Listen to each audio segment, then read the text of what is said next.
Moolala is brought to you by the nonprofit credit counseling agency Credit Canada. Mental health and money. We have talked about this very broad topic in a number of ways and from a number of perspectives over the course of the last couple of years. It is hugely relevant, whether you are talking about spending or saving or debt management or investing or insurance or staying organized. I mean, it really is relevant everywhere.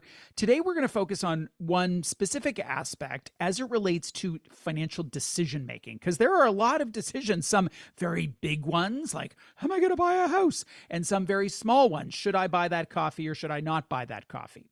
Our guest is Zandile Chiwanza. She is a personal finance journalist and financial wellness educator, and she's going to help us understand more about this connection between mental health and financial decision-making specifically. Hello and welcome. Thank you for having me back, Bruce.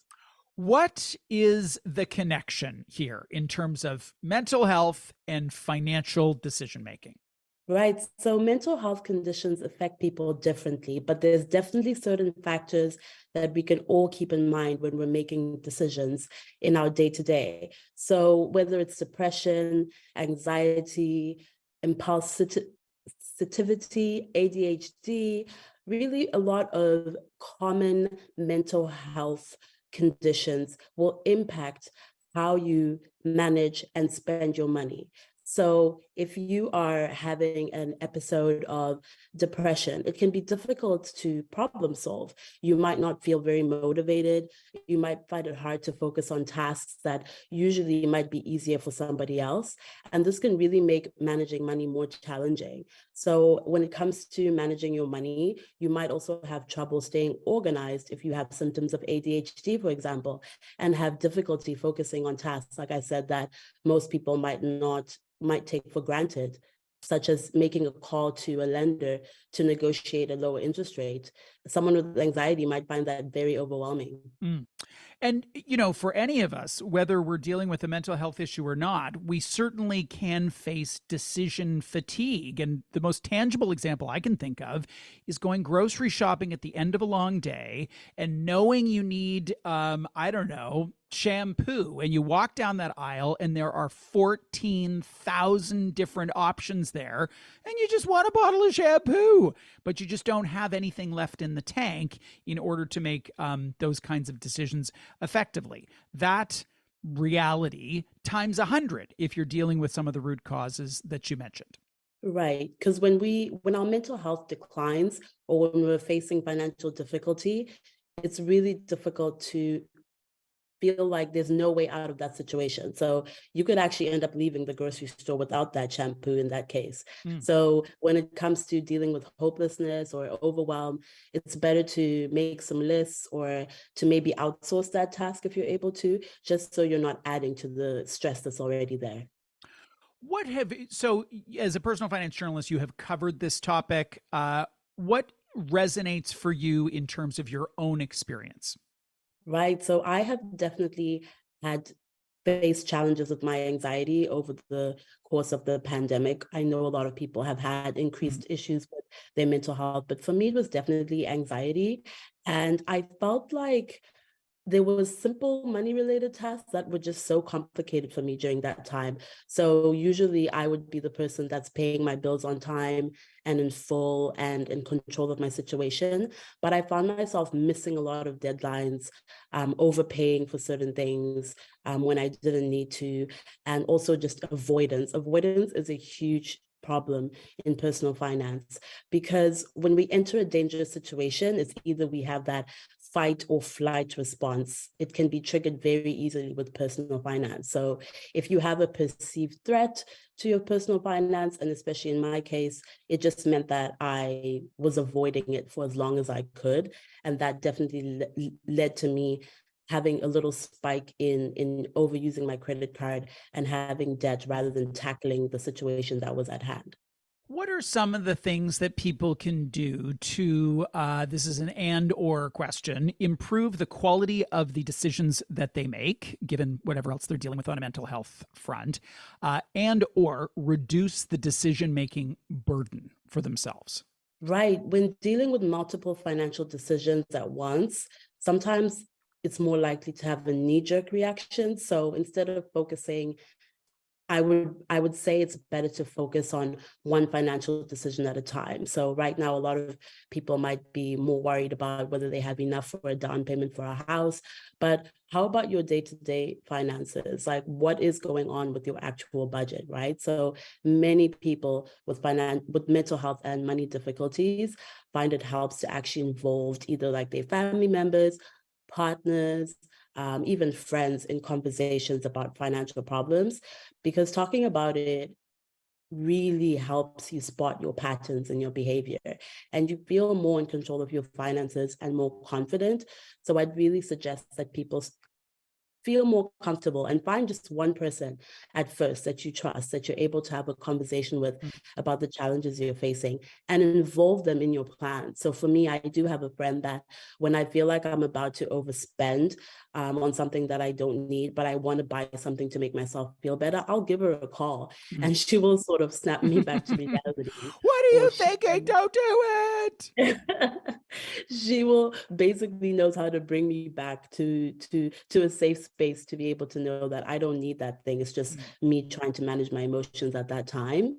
And I'll say also just that's what I call the right support. It's so important to have that.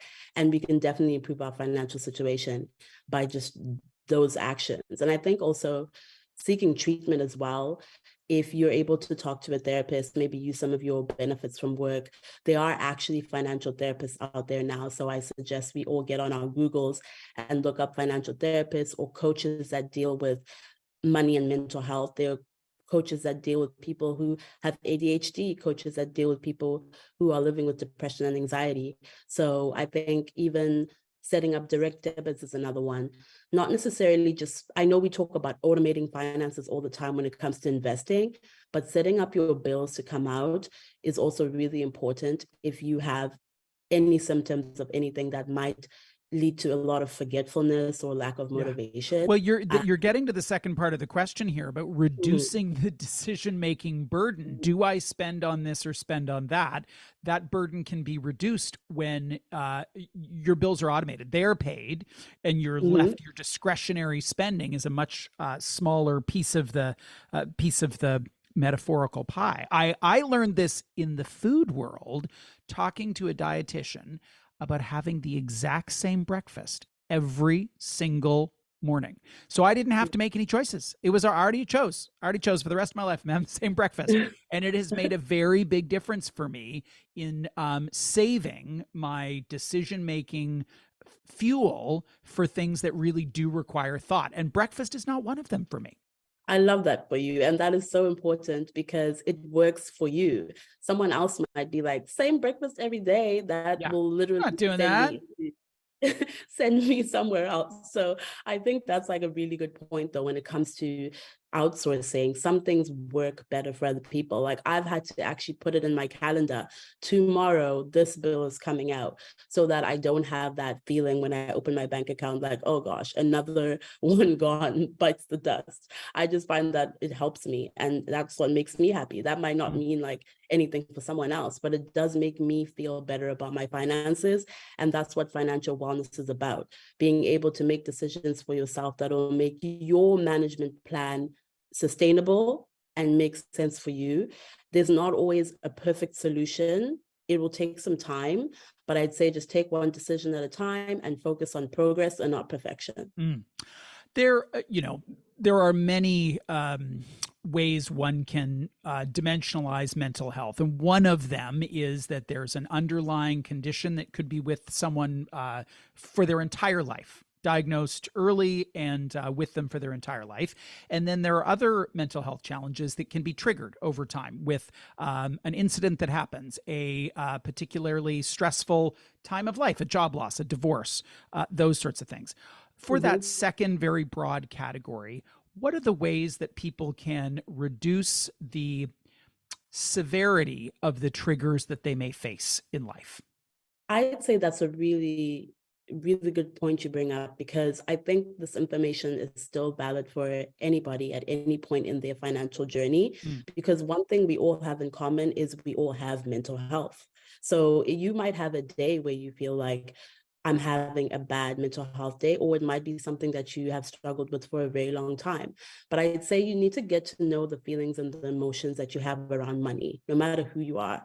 This way you'll spot the patterns in your behavior, and you can feel more confident over time. So like I said, I know that when I am super stressed, the first thing that I want to do is shop. That just makes me feel better. I love some retail therapy. Yeah. And so I know that I have to put safeguards in place. For example, my credit card limit at the moment is a lot lower than I would say I see out there, because I know that I cannot handle that much credit at this point in my life.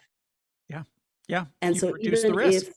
even if I am getting those emails every month, like, you can increase your credit limit, I know that I will not be able to manage that, especially when my mental health is in poor condition. So but that I knew that because I got to know myself. I even had a journal where I wrote down my feelings around money every day for a couple of months. And I just noticed that pattern, that when I was stressed, my first thought was to go online shopping. So it also looks like unsubscribing from emails, which show you that there's a sale every single day. Trust me, you're not missing anything. Because if you really needed that item, you will find a sale at another time. So I think, like I said, it's definitely mostly about managing your own emotions that you have around money. And so if you also know that you are lacking motivation or you need extra support, it's also good to, like I said, involve people in your plan. Find someone you trust, or find a mental health professional that you can talk to about what you're feeling. And even if there's a support group online, there's some groups on Facebook, there's some Instagram pages, if you prefer social media, where people are actually talking about their money wins, their money challenges in the comment section. Feel free to use the internet with money problems as well. So many great, great ideas. Thank you. Thank you so much.